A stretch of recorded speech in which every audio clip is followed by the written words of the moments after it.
Displayed on a table are the different pieces of equipment we need for an emergent survey as part of the brown long-eared roost monitoring scheme. So starting from the left-hand side, you see we have our clipboard with our survey sheet for the night. Then we have our thermometer, because we take the temperature at the start of the night and at the end of the night. And the main thing is we don't survey not unless it's 8 degrees centigrade or higher. You can use the temperature gauge on your car if you don't have a thermometer. Then we have our bat detector, because we're going to use a bat detector which will be tuned to 35 kilohertz. So we tend to use heterodyne bat detectors and bat detectors of high quality, such as the Peterson D200 that is here. Then we have our head torch for health and safety reasons, and then we have a smartphone or a stopwatch, anything where you can actually put a 10-minute timer, because we actually undertake the survey in blocks of 10 minutes to actually help counting the number of brown long-eared bats with ease as they come out of the roost. And I also have a clicker here which allows me to keep my eyes on the actual roost exit point and just click away as the bats come out, because they're very quiet. So taking your eyes away from the actual roost exit point for even for a few seconds, you may end up missing an individual coming out.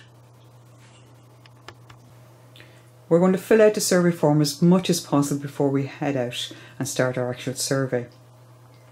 So put in the grid reference, which will be provided by the scheme coordinator, and the name of the roost, your name and your address and your contact details. And then when you actually go out and set up yourself beside your roost exit point, you note the actual different weather conditions. So in relation to cloud cover, where it's a clear starry night, or there's a bit of patchy cloud, or it's full cloud. In relation to wind, it's calm, or there's a bit of a light breeze, or it's a bit breezy. If it's a very windy night, I would recommend not actually surveying, because this can actually prevent the bats from coming out to feed on such conditions. And in relation to rain, our preference again is to survey on dry nights. It may have a bit of a shower during the actual survey, but the main part of it is a nice dry evening when you do go out and start. So circle it dry. But if it does have a rain during the actual survey, do write that in for us. And then we come down to the actual temperature and the start of the actual survey. So put in the actual temperature at the start of the survey and the time you're starting your survey at.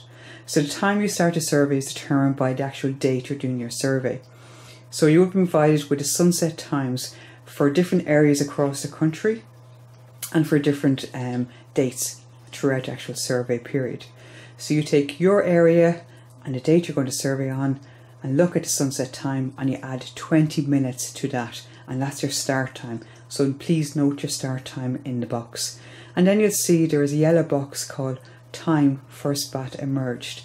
So literally the first bat that emerges during your survey, please put the exact time into that box. And then you continue to do your survey in 10-minute slots. So that's where your phone timer comes in. So survey for 10 minutes and the number of bats that exit at that 10-minute slot, and then go to the next 10-minute slot and note the number of bats, and continue on until you have at least 60 minutes of surveying completed. And you stop your survey when no more bats are coming out, there's a full 10-minute slot where there's no bats have exited, or you note that there are bats returning to a roost and re-entering the exit point. This could be females come back to feed their young, so we stop the survey at that point. Before you start your survey, do make sure that your clicker is zeroed, so that you're only going to log the actual number of bats you counted on the night of the survey.